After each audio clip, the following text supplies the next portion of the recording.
Aí eu, vamos lá. E aquela coisa, namorinho para aqui, namorinho para lá. E eu muito trabalhador, a vida inteira. Trabalhava muito, festava muito, fazia muita arte. Mãe nenhuma queria que o Zé Garrote namorasse a filha. Não dá certo, esse cara não vai dar certo.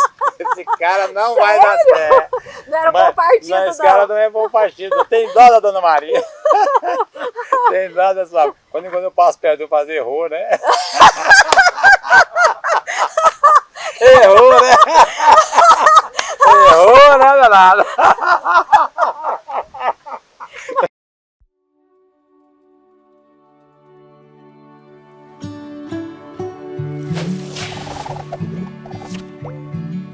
Seja muito bem-vindo à Sombra da Árvore. Meu nome é Leninha, eu sou idealizadora desse projeto.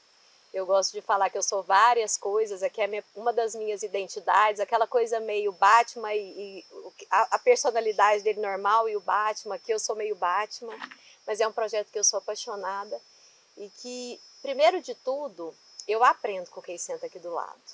Segundo, eu quero que você sinta e se inspire. Porque eu tenho uma crença que todos nós temos as mesmas capacidades, basicamente. E quando a gente se inspira um no outro, de quem fez diferença, isso faz muito sentido. Então esse é meu desejo a você. E hoje eu tenho uma pessoa aqui, que eu vou contar como é que eu vi ele que já tinha sentado. Porque eu enxergo quem vai sentar aqui. É só uma questão de tempo, o caboclo vai ter que ceder, entendeu? Então eu já vi, mas eu queria começar com uma história que meu pai sempre falou para mim desde criança. Ele falava pra gente assim, quando a gente tinha que fazer alguma coisa e não fazia, ele fala assim, o bom trabalhador, ele chega da roça e ele deixa a enxada limpa e afiada. Porque aquele que no outro dia acordar, eu tenho que limpar a enxada. Não, ele já deixou um dia antes. Eu tenho certeza que esse caboclo aqui afia a enxada e limpa ela um dia antes. Tô falando besteira? Não, é assim mesmo. É assim mesmo, Leninha. É dessa forma, tudo preparado, organizado. Não? Já para o outro dia está tudo pronto. Primeiro eu queria te agradecer muito de você ter aceitado e confiado assim. Gente, eu vou ali conversar com ela. Você tem que ser muito corajoso. Pô, conversa embaixo da árvore, como é que você não conhece? Tem que ter coragem. Então, obrigada por essa coragem. Eu vou falar agora, porque depois eu não vou falar muito não. Eu quero só te escutar. E você que vai se apresentar. Ok. Mas, Leninha, eu quero primeiro agradecer você, né, pela oportunidade de a gente estar aqui, estar junto, podendo bater nesse papo, debaixo de uma árvore linda, maravilhosa dessa, né? Isso aqui tem uma simbologia intangível. Você pode descrever um punhado de coisas debaixo disso aqui, né? A beleza disso aqui. Isso é vida, é ar, é espírito, é alma. Uma coisa boa, né? Paz, sossego, sofisticação, né? Futuro. Tem tudo aqui. Debaixo dessa árvore é tudo, né? Então, eu fico muito feliz de você ter me dado essa oportunidade. Eu conheci a Leninha Nadial, né? Nós batemos um papo lá a respeito de um trabalho social e nós fomos muito... A empatia foi muito boa, foi muito grande, né? Chegaram lá 3 mulheres. Atropelaram! 3 mulheres lá para a gente poder conversar, falar sobre o que a gente poderia fazer de melhor para as pessoas. E naquele primeiro momento, né? Naquele primeiro momento, de cara, eu entendi, falei, não, eu estou diante de gente boa. A minha percepção foi boa, graças a Deus, eu tive uma percepção boa. Eu cheguei em casa e falei cheguei a comentar com a esposa, comentar com a filha, ó, eu achei agora, achei um time ali, um time que dá certo. Então foi um prazer conhecê-lo naquele dia, você, as meninas estavam lá. E depois daquilo, nós caminhamos para cá, o nosso bate-papo aqui debaixo da árvore, né? Então estou à sua disposição aqui, obrigado por tudo, obrigado por ter concedido essa oportunidade, né, da gente poder estar conversando, trocando ideias. Espero poder levar uma mensagem positiva, uma mensagem que seja construtiva, né? Que nem valer a pena as pessoas ouvir, assistir e até fazer alguma reflexão de maneira tal que possa encaixar nas suas vidas aí alguns pontos, alguns detalhes. Você dá aula, né? Não. Eu vou te contar então agora como é que eu te conheci. Você me conheceu na Dial, mas eu já te conheci antes. Quando eu comecei a história desse projeto aqui, e eu sou dentista, como eu te falei, um dos meus pacientes falou assim, Leninha, tem um programa que chama Do Zero ao Topo, e eu gostaria que você escutasse porque é muito parecido com o que você está fazendo. E eu peguei esse podcast e escolhi aleatoriamente algum. Não há de ver que eu escolhi o da Super Frango. Oh, coisa boa. Acertou. E eu brinquei com você que a gente passava na porta da sua empresa voltando do Araguaia, eu e o Luiz Mauro tem um olhar para esse caboclo, deve ser organizado. Eita. Porque esse trem aqui é chique. E a hora que eu terminei de escutar esse podcast, eu mandei para o Luiz Mauro, falei, é mais de 1 hora de conversa, mas que compensa cada segundo. Esse caboclo vai na árvore. Eu não sei como não, mas vai acontecer. E aconteceu. Estamos aqui. Estamos aqui. Suas palavras têm poder. Suas palavras têm poder.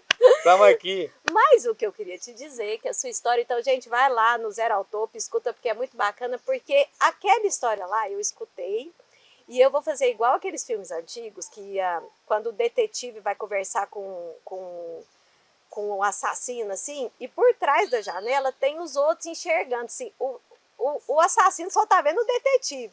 Mas lá por trás, o povo tá olhando, falando assim, olhando de outro ângulo. Eu tô olhando esse podcast de outro ângulo. Aí eu vou pegar as coisinhas que você contou lá.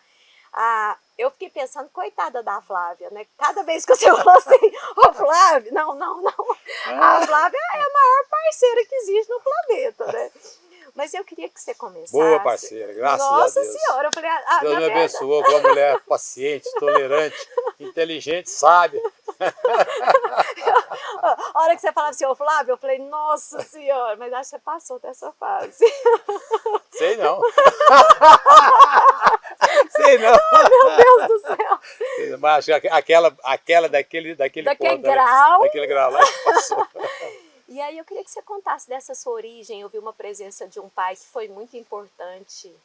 Muito. Eu queria que você contasse um pouco disso, porque eu acho muito bonita essa história.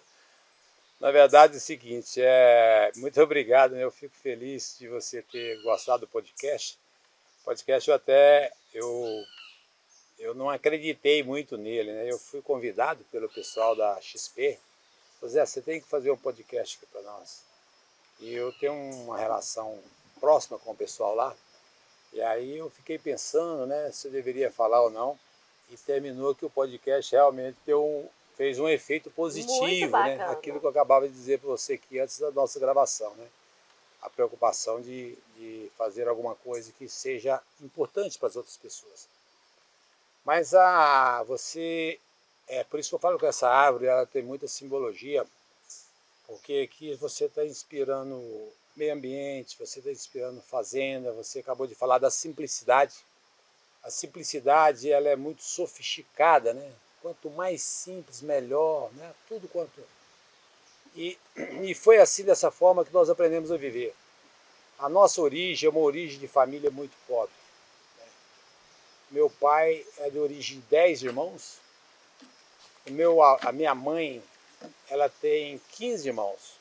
Meu avô casou 2 vezes. Né? Na primeira ele teve 7 filhos e com a segunda ele teve 8. Famílias que viviam de subsistência, né? Família aqui muito pobre, realmente os tempos eram muito difíceis naquela época. E famílias distintas. Meu pai é origem catalão, né? Minha avó é de Santo Antônio de Rio Verde, meu avô é de Ouvidor, e meu pai nasceu em Três Ranchos. Hoje Três Ranchos é chique, né? Naquela época era Três Ranchos mesmo. Naquela época era Três Ranchos. Era só 3. Só Três Ranchos. E a minha mãe de Pirinópolis, então muito distante. Meus avós mudam para Jaraguá. E meu pai ali, ele trabalhando com meu avô, adoeceu,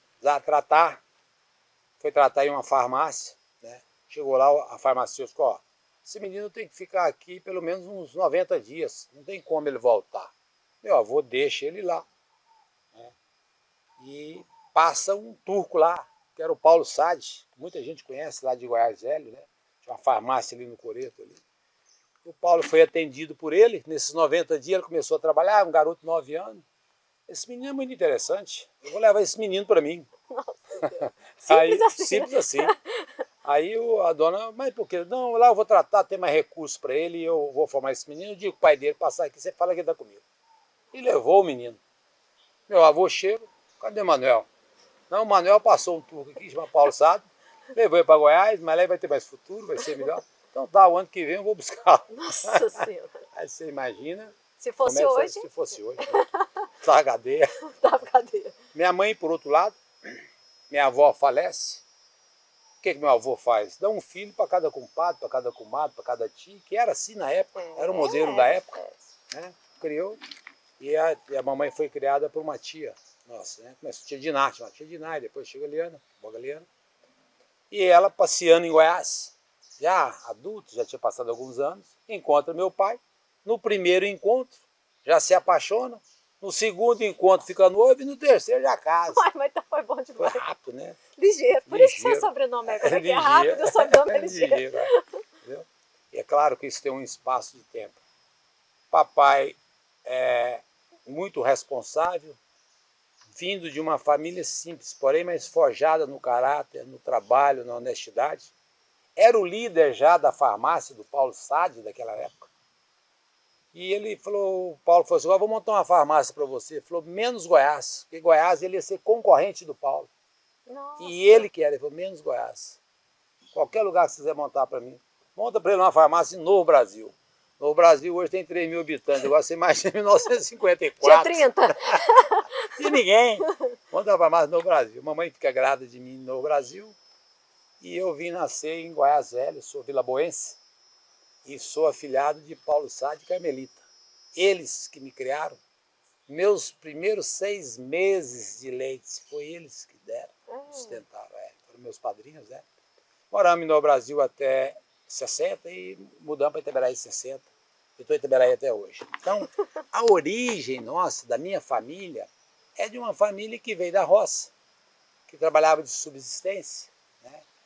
E trabalhar do meu pai desvinculou de todos os seus familiares, tanto lá da minha mãe quanto lá do... E foi para lá. Quer dizer, ele foi criar a sua vida independente. E acabou que no Brasil violento, vamos para Itaberaí. E ele montou uma farmácia em Itaberaí. Daí você tem uma outra vertente, no seguinte, que começa. Quando a gente chega em Itaberaí, nós fomos muito bem recebidos. Meu pai conta, né? Meu pai contava, nós fomos muito bem recebidos. Porém, começamos novamente com uma farmácia. Ali em Itaberaí eu tive a minha infância. Fato novo que às vezes eu não falei para em alguns podcasts. Inédito. O porquê do nome Zé Garrote. Pois é. O porquê do nome Zé Garrote. Eu era um garoto de 7 anos de idade e era um garoto travesso, né? Mais esperto às vezes, mais difícil do que os demais. E nós estávamos jogando bete na rua. Eu adoro. Jogando bete na rua. E tinha um outro menino que tinha um apelido de Dito Rato. E ele era magrinho, né? Bem ruivo. E eu era baixotinho, mas grossinho. E na discussão daquela eu falei, se eu te pegar, você vai ver, eu vou te pisar e tal. Tinha um senhor que era tio do Dito. Lá tinha 3 irmãos. Um chamava Manuel da Silva, mexia com açougue de vaca. O Jovem da Silva mexia com um açougue suíno. E o seu Manuel. E o seu João era tropeiro. E o seu João, que era tropeiro, ao ver a briga, falou assim, Garrotinho, espera você. Aí eu peguei uma pedra para jogar nele. Aí a menina pegou uma pedra para jogar nele. Aí ele falou, vem cá, vou te dar uma pizza aqui, vou levar para o seu pai, que você está muito teimoso, muito custoso. Naquela época existia essas liberdades, porque todo mundo era muito amigo, né? Não tinha problema. Hoje, se falar isso, cadeia. Nossa Senhora. Aí, a Garrotinho para lá, Garrotinho para cá, o apelido ficou. Desde os 7 anos? Desde os 7 anos. Então, eu carrego o apelido Zé Garrote desde 7 anos de idade. Então, na escola, toda a vida, Zé Garrote para lá, Zé Garrote para cá. Não, aí agora eu vou te perguntar uma coisa. Qual que é seu nome? José Carlos Garrote de Souza. Meu nome é José Carlos de Souza, depois eu coloquei Garrote. Você colocou o Garrote. Coloquei Garrote e hoje já tenho 4 netos com o sobrenome Garrote. Então já nasceu uma garrotada. Na fazenda já tem lá uma boiada, lá em casa já tem uma garrotada. Isso é um apelido bem dado. Graças a Deus. Um apelido abençoado. E daí o seguinte, meus pais mexiam com farmácia ali, e eu comecei com farmácia. Mamãe, toda a vida muito severa, muito caprichosa, coisas tudo muito limpo, mesmo diante de uma carência muito grande que nós vivíamos, com muita restrição, mas era tudo muito limpo, tudo muito organizado, entendeu? Era lá as suas vasilhinhas, seus panos tinha lá, mas os panos eram tudo alvejado, o quintal tinha que ser muito varrido, a casa era batida no escovão, né? tudo muito limpo. E eu também comecei a trabalhar com meu pai muito cedo, aos 9 anos, então eu tinha obrigação de varrer farmácia, eu tinha obrigação de lavar vidrinho de penicilina, que aplicava as bezetacil naquela época, lavar, você colocar em mercúrio, mertiolate, violeta gessiana, para poder fazer aquilo. A gente fazia aquilo para poder vender. Você comprava cravo, canela, noz moscada, sal de Glauber, sal amargo, em pacotes, a gente dizia em pacotes grandes, né? E a gente fracionava eles em saquinhos pequenos para fazer os varejinhos, para poder vender picado, né? Então tinha uma balança, eu tinha que ter essa disciplina de fazer isso. Então a vida inteira eu fui envolvido.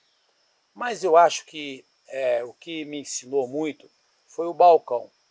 Né? Então a farmácia, ela te dava essa oportunidade de você atender as pessoas, conversar com as pessoas, olhar nos olhos da pessoa. Até hoje eu falo com meus netos. Se você chega lá em casa, quando meu neto vai lá, cumprimenta fulano. Pega na mão dele, olha no olho dele. Eu falo, pega na mão dele, olha no olho dele. Entendeu? Aí pega na mão dele, olha no olho dele. Como vai o senhor, tudo bem? Tudo bem. Aí já chega todo assim, os netinhos, já chega tudo. Mas na época era assim. Então, meu pai não permitia que você escorasse no balcão. Não, você tem que ficar a posto. E a hora que o cliente chegar na porta de lá, você caminha no cliente, não espera o cliente caminhar em você, não. Então, essas disciplinas básicas, e engraçado que vale para mim até hoje. Se eu entro numa loja, se o vendedor não caminha em mim, eu fico um pouco preocupado, eu vou até nele e converso. Mas quando aquele vendedor caminha em mim, eu já comprei várias vezes, sem precisar, e depois eu conto a história para ele. Por que você comprou? Por que eu comprei. Então, eu aprendi isso no balcão. Então, atender bem, sim senhora, sim senhor. Até hoje, às vezes, as pessoas são muito mais novas que eu falo, sim senhora, mas sim senhora, sim senhor, mas é o hábito, a força do hábito, então você teria que fazer isso. Então foi uma criação dessa forma. E aí era combinado isso com escola, com serviço doméstico, com as horas de folga na farmácia, lidando com as pessoas. Então eu acredito que isso me ajudou bastante. Nunca foi muito bom. Não, eu ia perguntar isso agora, porque geralmente as duas coisas não andam junto. Pode perguntar. A escola era um problema. Não, nunca foi problema. Não, ela não era nunca problema, mas eu nunca fui um aluno de ponta. Eu era do meio para trás. Na ponta não, ainda do meio para trás. Não gostava de ficar na traseira, não, no último não, mas era do meio, era um intermediário. Não era ponta, mas também não era intermediário. Mas também muito responsável com meus deveres.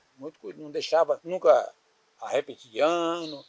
Tem um vermelhinho ali, para lá, mas no final salvava. Estava certo. Mas o serviço, né, e essa convivência com as pessoas no comércio me ensinou bastante. Então, um exemplo. Eu tinha 10 anos, né? Papai falava assim, ó, falta um remédio, você ligava com a receita na farmácia, está faltando um remédio, vai na outra farmácia e busca. Eu ligava para outra farmácia, se eu tenho fulano, tá, me vende esse remédio, eu comprava da outra farmácia para poder complementar a receita, para não deixar a receita voltar vazia. Então o cliente, aquele cliente ficava mais fidelizado com você. Eu vou na farmácia do seu Manezinho, meu pai chamava Manuel, seu Manezinho, e lá a receita sai cheia, porque nós dávamos um jeito de atender. Então essa busca de atender com eficiência o cliente era uma forma de você ganhar. E quando não tinha o produto em Itaberaí, manda trazer de Goiânia. Então a gente mandava trazer de Goiânia. E engraçado, Lenin, como é que os tempos mudaram, é difícil. Eu trabalhei com meu pai dos 9 anos aos 11 anos nas farmácias, levando remédio na casa dos outros, buscando remédio em outras farmácias, fazendo cobrança, né, limpando o depósito, arrumando prateleira, né? Então o prateleiro é o seguinte, ó, a prateleira não pode ter buraco, os remédios tem que ter maior, o cliente tem que olhar, tem que ter a sensação que a farmácia está bonita, que a prateleira está cheia, que está organizada, tem que puxar os medicamentos para frente. Então, para causar uma boa impressão, você tem que estar limpinho, a unha tem que estar cortada, sim senhora, sim senhor, você tem que pegar na mão, olhar no olho do cara, do cliente, entendeu? E esses exercícios, eu acho que foi trazendo muita evolução. Eu acho que isso faz falta, sabe? Hoje em dia? Hoje em dia eu acho que isso faz falta, né? Apesar que o mundo é diferente e tal, mas esses exercícios vai te dando uma visão diferente. Outro ponto muito interessante, né? As contas na época, era tudo na caneta. Você vai dar uma balança na farmácia, eu tinha que contar, você contava todo o medicamento, fazia as multiplicações, tantos vidros, tal remédio, custou tanto e tal, precisa dar... Então aquilo tudo era na caneta, somado, multiplicado e a prova dos 9 na caneta. Então hoje é o seguinte, é mais ou menos assim. Quando eu chego num lugar que o cara conta uma história para mim, que ele contou ela, eu já sei se no começo dela se está errado ou não. Porque a matemática, a lógica já fecha muito rápido. E eu não aprendi na calculadora, então aprendi na cabeça, aprendi na mão, então você fazia a conta muito rápido. Então essa rapidez de fazer, às vezes os colaboradores nossos vai fazer uma peça, chega lá, PowerPoint, apresentando, fala, já seu resultado, a conta é essa. Você como? Mas é porque eu já aprendi, o exercício da conta nasceu lá atrás, no balcão da farmácia. E não foi na escola, né? Não. Tinha escola, mas por outro lado o exercício do dia a dia. Então isso foi muito bom para mim. Então, o que acontece? Com 11 anos de idade, meu pai fala assim, eu vou mandar você para São Paulo. Você vai estudar em São Paulo. Nossa. Eu falei, pois bem, vou. E fui. Eu fui estudar em Monte Aprazível, eu tinha 11 anos. Quando eu saio de Itaberaí, né, e que eu chego lá em Monte Aprazível, meu pai me deixa lá e tal, etc. Foram embora sem despedir de mim, né? Nossa. Eu só lembro quando eu ouvi o carro lá, mamãe nervosa, não quis despedir, foi embora. E eu fiquei ali. E tinha uma ação muito interessante que dentro do internato tinha uma pessoa que distribuía o dinheiro para você poder ir à cidade gastar. Então, quanto você tem direito de gastar. Meu número era 32. 32, quanto você quer? Eu falei, 3 cruzeiros. Ele falou, como você vai ter 3 cruzeiros? Seu pai te deixou 50, você tem 1 ano, faz as contas para você. Você não tem como ter 3 cruzeiros, você tem que ter 1 cruzeiro. E eu fiquei muito com vergonha, fiquei sem graça, porque meus amigos pegavam 5 cruzeiros, pegavam 4 cruzeiros, pegavam 3 cruzeiros, tudo mais. E aí eu vi que a minha situação já estava bem desigual. O que eu pude entender daquilo, né? Aí lá era o internato, quem trabalhar pode ir à cidade e tem pessoas que não poderiam ir à cidade, porque não trabalhavam, ou às vezes por questão de disciplina, levava penalidade. Eu me optei a trabalhar, servir água no restaurante. Então nós éramos 560 alunos. 560 alunos.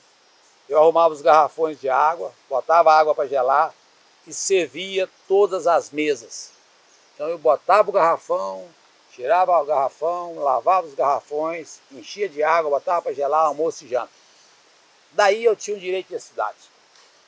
Você ou outro que não poderia ir, eu gosto de brincar muito, existiam as marmeladas, chamava marmelada 4 em 1. Os mais velhos sabem o que é a marmelada 4 em 1. Eu tinha da Sica, 4 em 1. Cadeado para paz, entre outros. Né? Ó, Zé, eu não estou podendo ir na cidade, porque eu levei um pênalti aí, eu levei uma suspensão, uma penalidade. Eu quero uma marmelada 4 em 1. Beleza. Né? Custa 2 cruzeiros, mas eu preciso de 1 cruzeiro. O frete. Então o frete, eu preciso do frete. Mas, na verdade, era uma maneira de sobreviver, porque meu dinheiro era muito racional, né? Era muito curto, era realmente muito curto. O princípio lá de casa é o seguinte, você tem comida lavada, você tem roupa lavada, você tem comida, o que mais você quer? Você tem cama para dormir? Você tem roupa? Tem. Vai lavar? Vai. Então você tem roupa lavada. Você tem comida, café, almoço e janta? Tem. O que mais você precisa? Você tem cama? Você não precisa mais nada, o resto. Então era exatamente isso, você não tinha necessidade mais de nenhum capital. Então você tinha que construir seu capital. Final, férias. Todo mundo do internato foi embora. Ficou eu e um outro rapaz, que tinha um apelido, ele era muito magro, a gente chamava ele de Caixão. Ele morava em Rondônia. Mas para ele ir em Rondônia e voltar, era 30 dias, não tinha avião naquela época, era pobre demais da conta. De o carro. Ficava vocês dois. Ficamos nós dois, 560 alunos, todos foram embora. Ficamos nós dois no internato. 30 dias lá no Zaléu Vazio. Final do ano. Pai, o senhor vem me buscar? Não, é o seguinte, eu vou mandar autorização de juizado menor, você pega um ônibus aí e vem embora. Eu pego um ônibus com 11 anos. Nossa, gente. Saí de Monte Aprazível, fui para Rio Preto foi a Goiânia, e cheguei em Itaberaí. Eu saí um dia antes, para chegar um dia depois, porque ela era muito demorado, né? E cheguei em Itaberaí. Então, isso vai forjando as pessoas, a necessidade.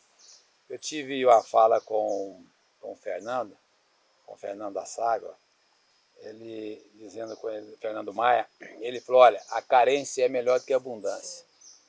Eu sempre uso a frase seguinte, quem tem sede vai ao pote. Eu falei, ó, Fernando, agora eu acho que vou mudar melhor meu linguajar. Vou falar carência é melhor do que abundância. E é verdade, porque ela exige você precisa raciocinar. Essas coisas me ajudaram bastante. Voltei para Itaberaí e fui morar na farmácia. Aí você já voltou ou ficou? Já Acabou. voltei e fui morar na farmácia. Então meu pai tinha mudado da farmácia de lugar e eu fui ser plantonista. Aí eu tinha uma cama de campanha. Então eu dormia na farmácia e eu tinha que montar minha cama de campanha e desmontar ela todo dia. Todo dia eu tinha que montar essa cama, eu levantava cedo, varria a farmácia, fervia a seringa, porque naquela época não tinha seringa descartável. Não tinha seringa descartável. Deixava pronto, ia para a escola, voltava, almoçava, fazia meus deveres de casa, voltava para a farmácia, entendeu? Voltava para casa, jantava, ou às vezes, se o dever fosse mais longe, você já jantava, vinha para a farmácia, ficava até mais tarde e fechava a farmácia e dormia na farmácia. Então eu era o plantonista. Eu já estava virando de 11 para 12 anos. Nossa. Não era uma vida fácil. Não. Então, uns fatos interessantes que eu gosto de contar, um pouco fugindo da história do abatedor, estou retratando mais uma fase mais anterior, aquele do podcast que completa isso. Às vezes as pessoas chegavam lá, batiam na janela, farmacêutico, farmacêutico. Você imagina bem, um menino de 12 anos, 13 anos, 14 anos, aquele sono, só Deus tinha o sono. Batia, você abria a janela, o cara vinha com a receita grande, podia ser um parto, ou uma cirurgia, ou um braço quebrado, uma perna quebrada. A medicina naquela época ela não era socializada, hoje não, hoje você vai no hospital, dá tudo. Então o médico passava soro, catigute, anestesia e não sei o que tem, era uma lista interminável de produtos. E você botava aquela caixona lá, e você pegava lá. Às vezes eu passava perto da cama, eu falava assim, vou dar uma escoradinha aqui um pouquinho. Aí o cara, farmacêutico, olha, mano, eu quero vender meu remédio. Não, é porque eu não estou achando os remédios. Na verdade, seu sono, você estava vencido pelo sono. Né? Aí você arrumava os remédios, você botava os remédios na janela, o caboclo pegava aqueles remédios e ia embora, sumia, não tinha que pagar. Não pagava? Não pagava, ia embora. Mas só tinha um hospital. Ah, então você achava. Aí eu sabia, então eu sei. Aquele medicamento foi para a senhora Leninha, né? Bacana. Aí no outro dia eu chegava no hospital. Como é que vai? Tudo bem? Tudo bem. Tem uma paciente aqui, dona Leninha? Tem. O tratamento que ela está. Falando, tá. Quem que é o esposo dela? Não, o seu Luiz. O esposo do Luiz, como é que é? Seu Luiz, como é que vai o senhor? Tá bom, bom. Onde o senhor saiu apavorado lá, seu Luiz? Esqueceu de pagar, entendeu? Eu entendo, mas vai pagar. Eu entendo, entendeu? Como é que é? Aí o Luiz virava, não, o negócio é o seguinte, é porque na verdade eu não tenho dinheiro hoje, eu vou fazer minha safra. Eu tenho que colher meu arroz, eu tenho uns porcos ali no chiqueiro ali, eu preciso engordar eles, não estão no ponto ainda, eu tenho que matar.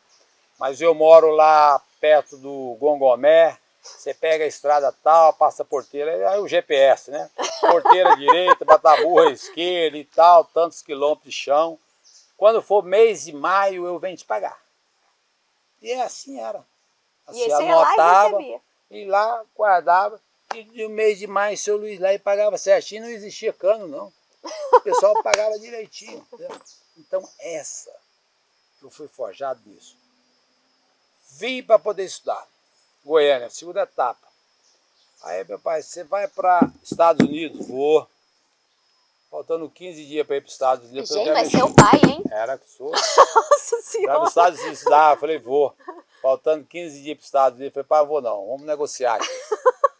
Ele me deu o dinheiro da despesa. Falei, vou fazer um negócio, senhor. O dia que o senhor vai gastar comigo, o senhor me dá ele. E eu vou fazer umas catiras com esse dinheiro. E foi verdade. Aí eu comprei ali uns porcos, umas vacas, uns cavalos.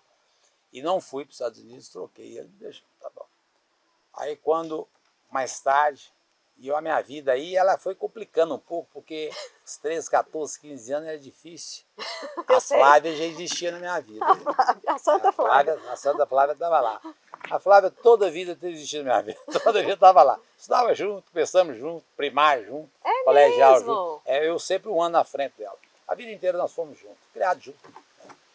Aí vamos lá. E aquela coisa, namorinho para aqui, namorinho para lá. E eu muito trabalhador. A vida inteira trabalhava muito, festava muito, fazia muita arte. Mãe nenhuma queria que o Zé Garrote namorar sua filha, não dá certo, esse cara não vai dar certo. Esse cara não vai dar certo. Não era bom partido, não. Esse cara não é bom partido. Tem dó da Dona Maria. Tem dó da sua... Quando eu passo perto, eu faço errou, né? Errou, né? Errou, né, danado? Mas vou te falar, errou com força, viu? Não foi uma erradinha, não. O erro aí foi... O erro não foi aí bom, o não. seguinte, e eu trabalhava muito. E aí eu prestei vestibular e levei pau, não passei. Aí papai falou, você vai estudar? Eu falei, não, vou estudar, deixa eu dar uma pensada aqui. Numa noite de carnaval, uma quarta-feira de cinza, eu já estava namorando com a Flávia, no namoro com a Flávia eu já gostava muito dela, e ela também de mim, a gente tinha um relacionamento muito bom, muito forte, mas também eu era mais levadinho um pouquinho. Sabe? Aí quando um dia papai chegou, estava na farmácia, na quarta-feira de cinza, literalmente, ele falou assim, levanta, quero conversar com você. Eu vou vender minha farmácia e se você quiser comprar, eu vou te dar uma preferência. Se você não quiser, eu vou vender para outro. Aí eu levantei assim, olhei para ele e falei, pai, eu estou meio saqueado, né? Você podia fazer o seguinte, de tarde a gente conversa. Aí eu liguei para Flávia. Flávia, se você quiser casar comigo, eu tinha 17 anos. Eu não sei quem que era mais sem juízo, se era eu ou se era ela. Se você quiser casar comigo, eu vou comprar essa farmácia do meu pai e nós vamos casar. Eu liguei não, na verdade eu liguei para ela e queria conversar sobre isso. Peguei minha bicicleta, tinha uma bicicletinha, uma magrelinha, Monarch, pá. Desci lá na praça, eu falei assim, top, ela falou top, não vou casar. Cheguei e falei, pai, comprar a farmácia sua. 16 pagamentos. Paguei ele em 13 pagamentos. Aí vem a questão da disciplina, foco, né? Desse dia em diante eu não bebi mais. Desse dia em diante eu levantava às 6 horas da manhã e fechava essa farmácia às 10 horas da noite. Todos os duplicados que eu pagava, eu ia lá disciplinadamente, entregava como meu compromisso, Flávia, aqui a primeira prestação, segunda prestação, terceira, verdade. Todas. Fiz documento do meu pai certinho, promissório, juro, 400 capitalizado. Quando eu descobri que era 400 capitalizado, eu fiquei revoltado com ele. Quase briguei com ele, mas não sabia o que era isso. O que era juro 400 capitalizado. Me cobrou 400 capitalizado. Em 1970, não existia juro 400, não. Capitalizado. Aí eu fui entregando as duplicatas para a Flávia, certinho. Com 13 meses, comprei com 16 pagamentos, 13 meses paguei. Final da ópera.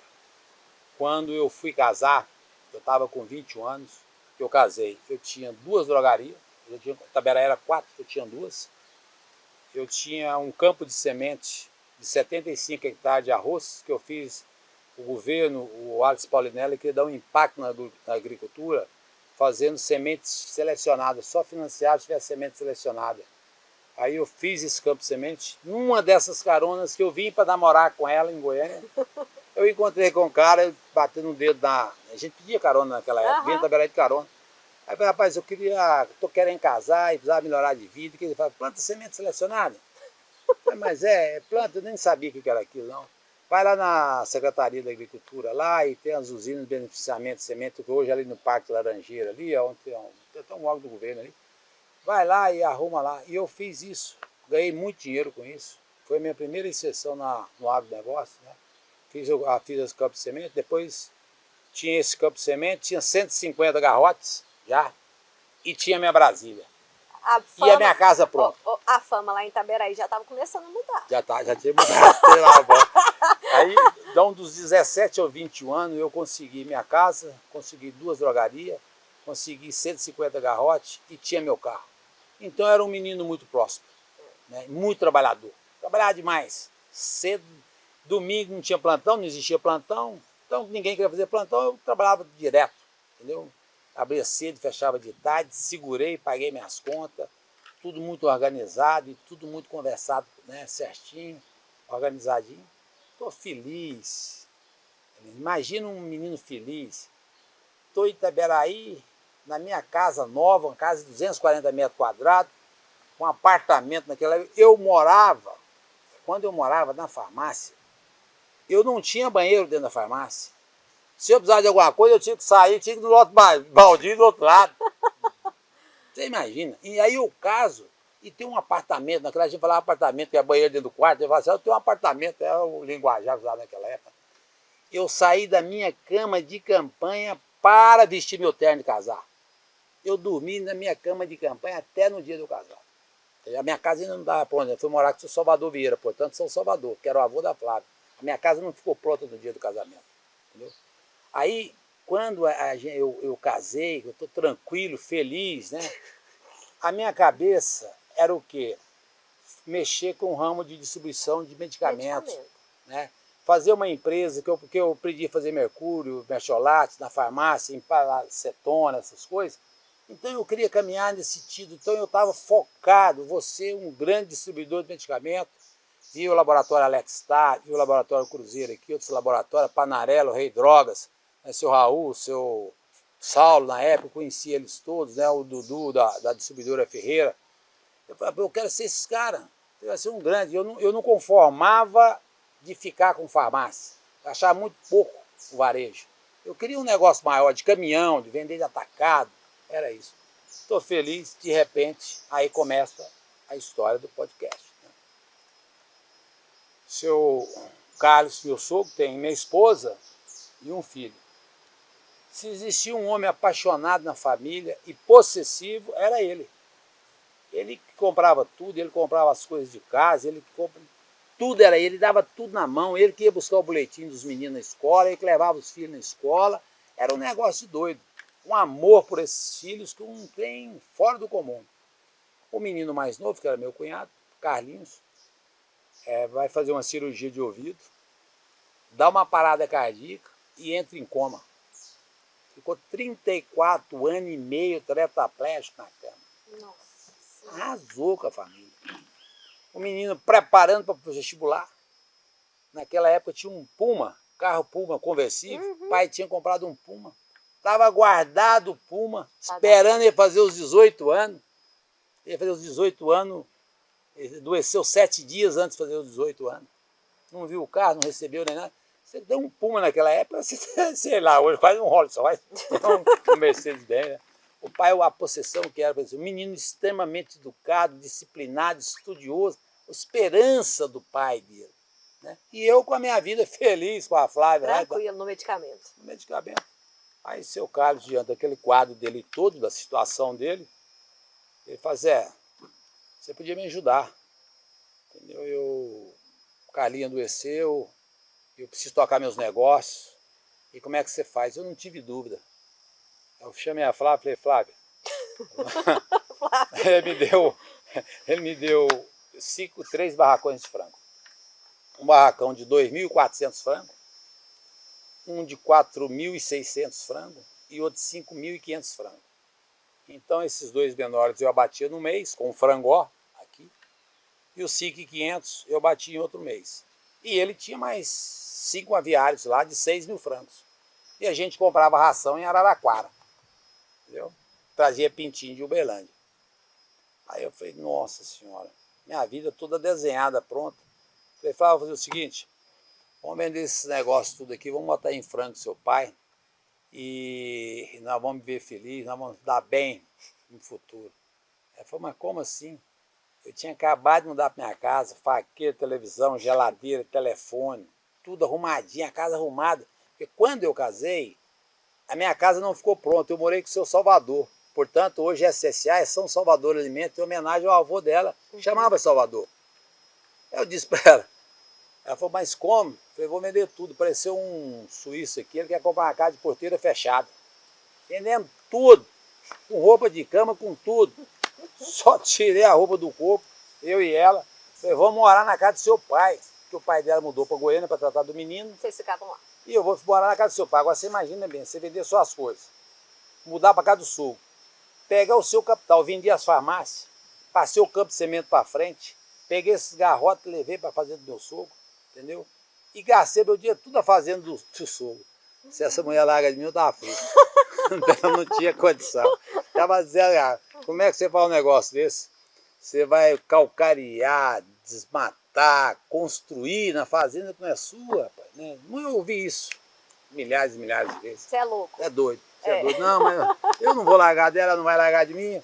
Eu sei A também não Flávia, vai... pelo jeito, é a que mais tem visão de futuro. Às vezes Eu você tô acha achando que que eu a mais sei. inteligente Não, é ela. eu não tenho dúvida, não. Mais inteligente. Quem Aí, de fato fez o melhor investimento a longo prazo foi a Flávia. até, portanto, ela é a acionista maior até Não, hoje. Ela tem lá um peão bom, parece, de primeira. Tem um peão. A dona do dinheiro é ela. Ai, que é Eu isso? só tô com o serviço, ela que tá com o dinheiro.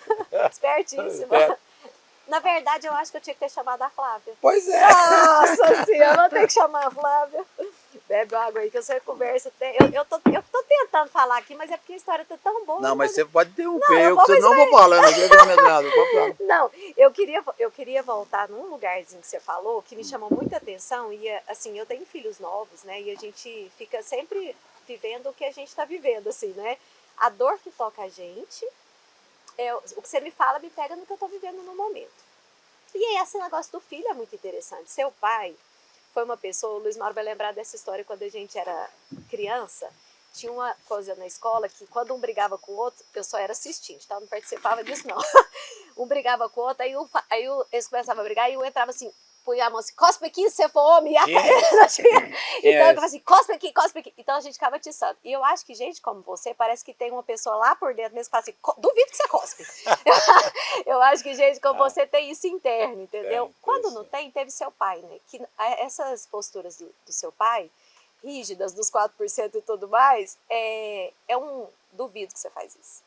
E esse duvido gera necessidade, né? Instiga a gente, o ser humano. Demais. Mas eu vou te fazer uma pergunta assim, antes de você chegar nos seus filhos, você conseguiu ser esse pai que o seu pai foi para você?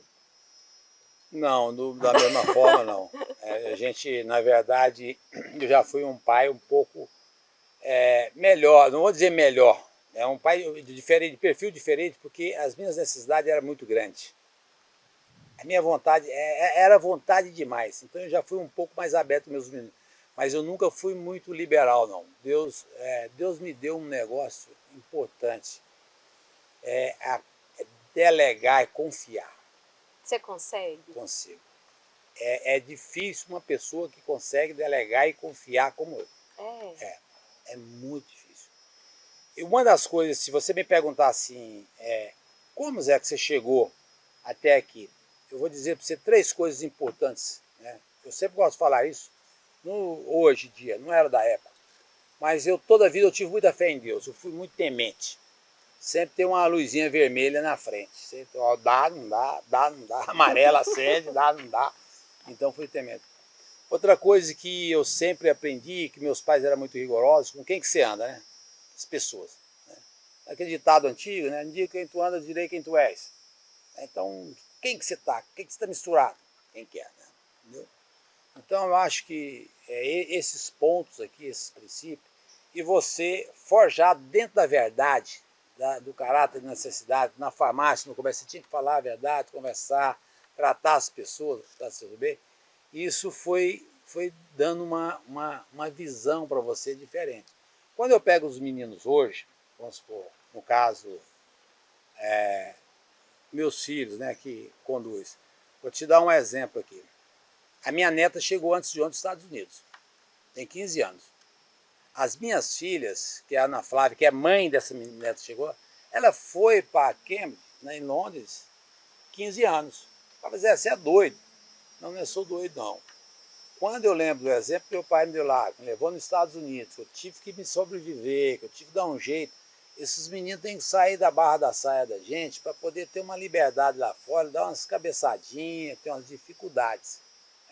A mais nova, também da mesma forma, né? Foi 15 anos. E não é dizer que seu pai é duro nem nada, não, mas não fui visitá-las também, não. Deixa eles dar um jeito de ir, se dar um jeito de voltar. Contar um fato de se distorcendo um pouco. Não, pode Né? contar. A Ana Cláudia, por exemplo, quando ela foi embarcar, ela tinha 15 anos, o passaporte dela deu problema. Ela está lá, pai, meu passaporte deu problema, como é que eu faço aqui? O pessoal falou assim, você entrar, você vai sair daqui, você vai sair. Mas você pode não entrar lá e você pode ser deportado com o seu passaporte. É errado, bateram um carimbo errado aí. como é que eu faço? Eu tinha 15 anos. Falei, não tem erro nenhum, o que você está fazendo? Está fazendo certo? Está fazendo errado? Não. Seu passaporte está errado, não foi você que errou, está tudo bem. Então é o seguinte, o máximo que você vai chegar lá em Londres, eles vão dizer para você o seguinte, vai dar uma sabatina com você, deixar você 1 dia ou 2 dias numa sala lá e vai mandar você para trás deportada. Entendeu? Mas se você explicar tudo certo, tudo muito bem, você vai entrar. Então, aí a mãe ficou doida. Nossa Eu vou Senhora. ou não vou? Eu falei, não, deve ir. Aí foi. E chegou lá e aconteceu exatamente isso. Chegou lá, o passaporte deu problema, ficou lá umas 4 horas, o avião demorou, aí pelo horário chegou, eu falei, não, já sabia, não tinha dado pau, né? Mas deu problema. Mas mais cedo ou mais tarde vai aparecer, né? Vamos aguardar. Então, essas coisas precisam, as pessoas precisam poder, entendeu? Para poder acertar, para organizar. Ficaram. Foi lá, acertou, acabou, foi, voltou, deu tudo certo, né? Os meninos moraram no Rio de Janeiro. Entendeu? Moraram no Rio de Janeiro. Chegou lá, como é que é a sua história? Vamos sentar aqui, quando você precisa. Você diz para o almoço, para janta, tal, café, estacionamento, beleza, quanto que é? Tanto. Lembra como se fosse hoje, eram uns 11 mil reais, 12 mil reais por mês. Então, todo dia primeiro você tem na sua conta, você faz sua gestão. Então, quando você delega essa responsabilidade, aí as pessoas elas vão pensando diferente. E tem que delegar novo. Não pode ser muito velho, não. Tem que ser mais novo. Esse meu neto agora chama Zé Garrote, neto, 10 anos. Eu fiz um compromisso, você precisa falar 5 línguas. Pega na minha mão. Eu falei, não vou pegar na mão do senhor não, porque eu não estou preparado ainda para fazer esse negócio. Deixa eu pensar primeiro. Gente. Não pegou. E estava presente a Sério? presidente da SAP, da América Latina e Caribe, que é a Cristina Palmar, que ela estava fazendo o lançamento da SAP lá. Ela ficou horrorizada. Ela falou, eu pensei que ele ia pegar. Ele falou, não pego não. Então, quer dizer, você vai levando esse tipo de responsabilidade, vai jogando, fazer essas brincadeirinhas e as pessoas vão começando a refletir. Pegam os exemplos, né? Eu quero um campo de futebol. Então tá, o pai dele falou, você vai lá fazer o campo de futebol, você vai lá, faz o campo de futebol. Você vai, mas não sei fazer um campo de futebol, vai lá e olha. Vai olhando, você vai aprendendo com o cara lá, você vai olhando lá, e deixa eles pra lá. Aí eles vão... Dá um E jeito. não interfere muito não, deixa ele. Então, meu estilão é esse com os meus filhos. Mas eu acho que isso é muito função paterna, né? A mãe é aquela que, a função materna é aquela que tem mais medo, que acolhe mais. Essa junção, ela é muito interessante. A Flávia, mas a Flávia tinha uma combinação perfeita, eu acho. Seguinte, eu era mais ou menos o carrasco e a mãe acertava de trás da porta. Então a gente era muito combinado. É assim, né? É assim? É assim então, ó, se o seu pai soubesse, se você fizer, mas a mãe ajeitava. Então a gente Deu certo desse jeito. Deu certo. E... Graças a Deus eu tenho 3 filhos extraordinários. Pense, Deus. Tem algo que eu fico perguntando por mim, eu pergunto para mim mesmo, como é que nós formamos esses meninos? Não tem instrução nenhuma, não tinha instrução nenhuma. Trabalhei o tempo inteiro, não tive muito tempo para poder ficar em casa, sempre no campo, né? A patroa ali, sozinha ali, a gente pelejando, lutando, a vida com muita carência, com muita dificuldade. E deram esses meninos bons. Aí eu volto para o lado que nós falamos, mão de Deus. Não foi nós que forjamos, né? Foi Deus que fez, Deus que mandou. Deus que mandou. E o exemplo, né? Eu vou. Tem uma coisa que eu acho muito bonita da fé, que é o seguinte, que a fé, para mim, é o exemplo mais bonito, é a coisa que mais me explica o que é a fé. Faz de conta que você chegou no cinema e o filme estava acabando, você chegou numa sessão antes. Você foi entrar com a Flávia lá para pipoca e o filme estava acabando e você assistiu o final, e o final era feliz. Aí você assistiu o final, só que você já comprou, tá com a pipoca, tá com a Flávia, senta e vai assistir a sessão, só que você já sabe que o final é feliz. Então você assiste tranquilo. Para mim essa é a melhor definição de fé. Você já sabe que no final, quando a gente faz as coisas certas, elas vão dar certo. E se tiver que dar errado é porque não era pra fazer. Mas na verdade é o seguinte, eu volto a... Deus foi muito generoso comigo, acima da média. Eu falei para você da nossa origem, né? E hoje eu limitei mais em falar do meu passado. São poucas pessoas que sabem desses detalhes que vocês estão sabendo aqui. Geralmente as pessoas querem saber do sucesso da SSA, né? Eu fui mais embaixo para poder buscar, porque é uma coisa que tem que ser bastante valorizada isso. Então eu costumo dizer assim, Deus foi generoso demais comigo. Porque da onde que a gente saiu, de onde nós chegamos, né? Então, não é que a gente fez muita coisa, mas já foi um salto considerável.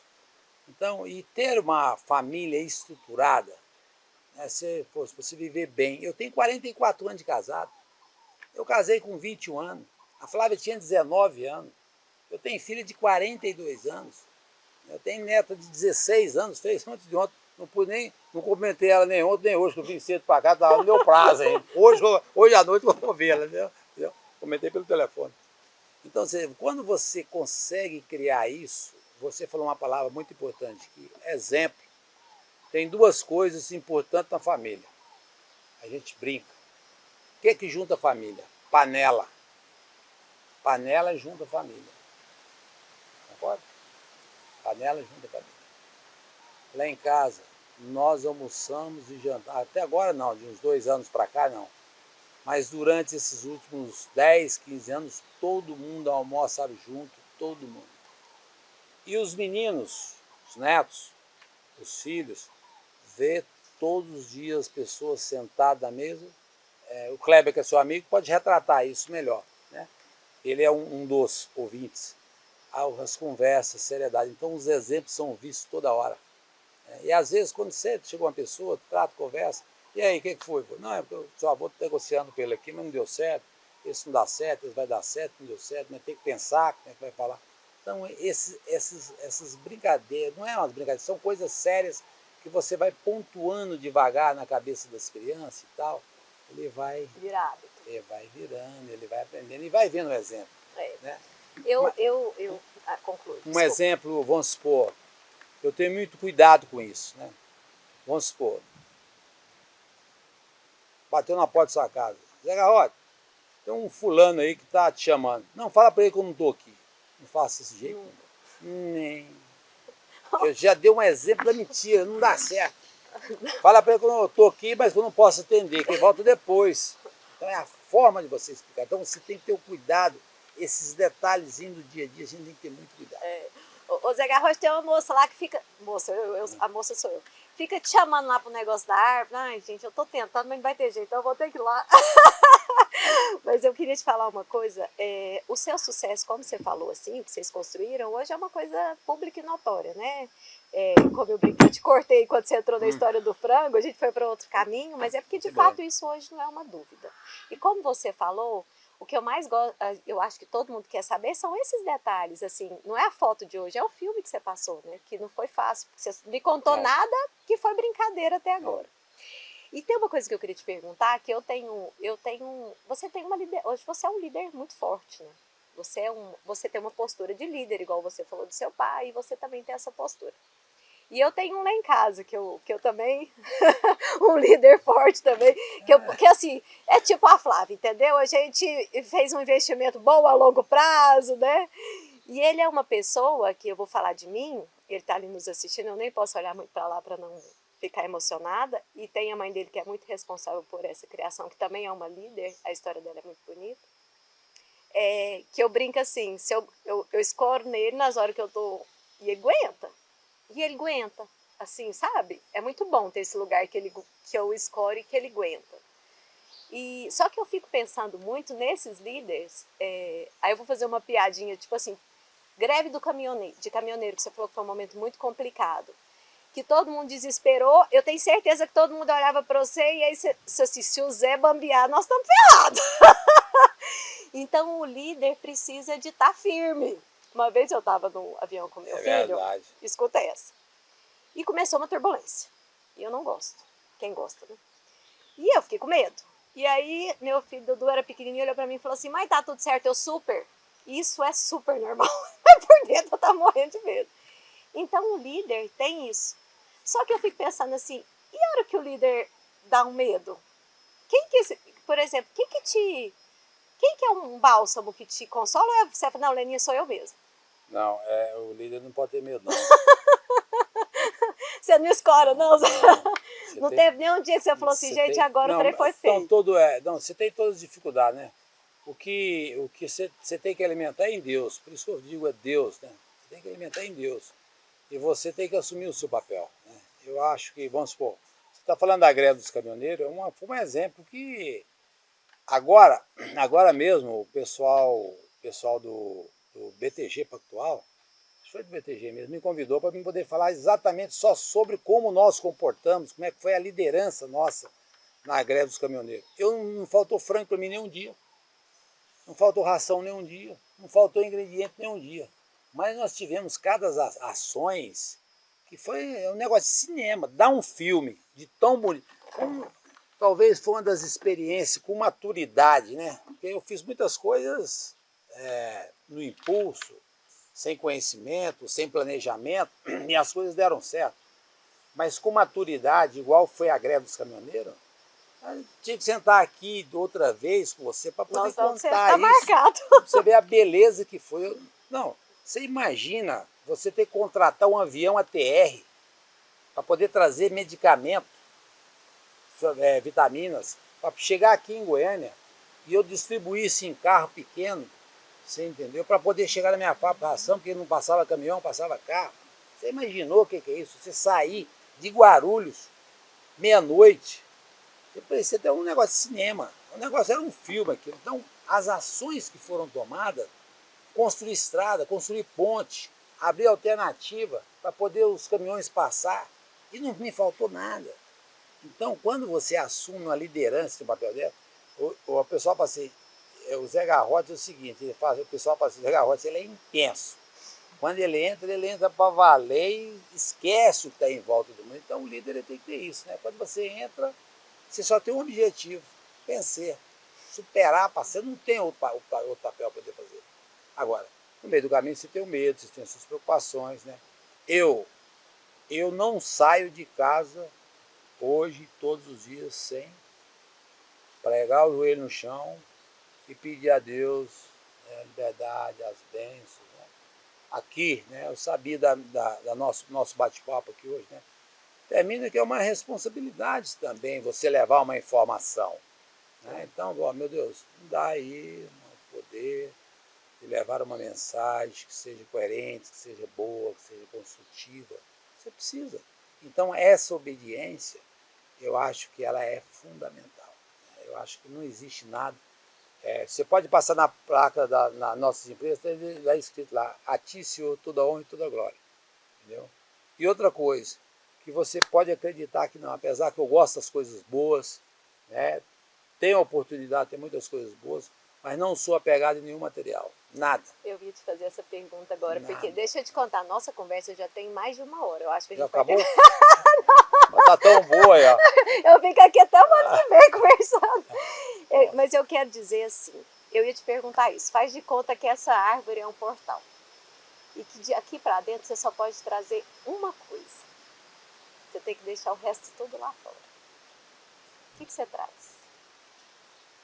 Pra cá. Te apertei? Não apertou não. É a missão que eu acho que a gente tem que ter, quer dizer, não é sendo egoísta, né? Mas você tem que estar conectado, né, com o Ser Supremo para que você possa fazer melhor para todos que estão em volta de você. Entendeu? Quanto mais, né, você puder ajudar as pessoas, eu acho que se eu pudesse estar aqui, estou aqui hoje com esse objetivo, né? Ajudar, você contribuir com as pessoas, contribuir com o mundo melhor. O que eu puder, posso fazer para que for melhor para o mundo que eu pudesse fazer, é o que eu gostaria de trazer para cá. Eu vou te fazer um fechamento que eu falei para você que eu ia fazer. Nossas flores até caiu com essa ventania aqui. Você está convidado para voltar aqui quantas vezes? Porque você dá assunto com 55 episódios, mais ou menos. Tranquilamente, eu não preciso me esforçar. Mas ontem eu recebi uma mensagem, e eu acredito muito que a partir do momento que eu decidi trazer, eu recebo intuições de coisas que eu vou falar que isso aqui não tem um roteiro. Luiz Mauro da Bricô já ensaiou, eu falei, não tem, as coisas lá acontecem. É claro que eu escutei seu podcast, parece que a gente vai se falando antes de a gente estar aqui.